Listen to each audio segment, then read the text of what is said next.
আসসালামু আলাইকুম। আশা করি সবাই ভালো আছেন। দেখে নিই আজকের নিউজ। মডেল জাকিয়া মুনের গাড়ি বাজেয়াপ্ত।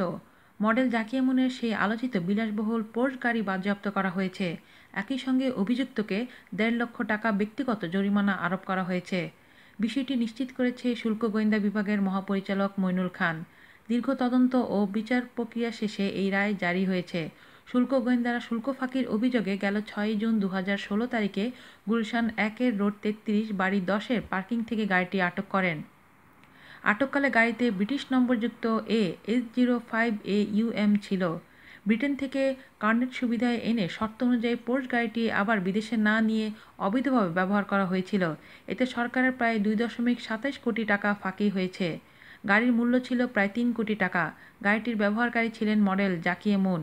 এই অপরাধে আরও দুজন সহযোগীকেও অভিযুক্ত করা হয়। তারা হলেন মডেল মুনের কথিত স্বামী গার্মেন্টস ব্যবসায়ী শফিউল আলম মহসিন ও গাড়ির আমদানিকারক ব্রিটিশ নাগরিক জনাব আফজাল আলী।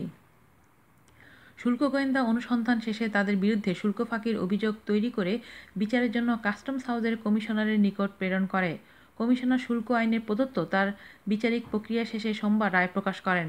এখন মডেল জাকিয়া মুনের বিরুদ্ধে ফৌজদারি মামলা দায়ের বিষয়টি খতিয়ে দেখছে শুল্ক গোয়েন্দা। আজ এই পর্যন্তই। ভালো থাকবেন সবাই। আল্লাহ হাফেজ।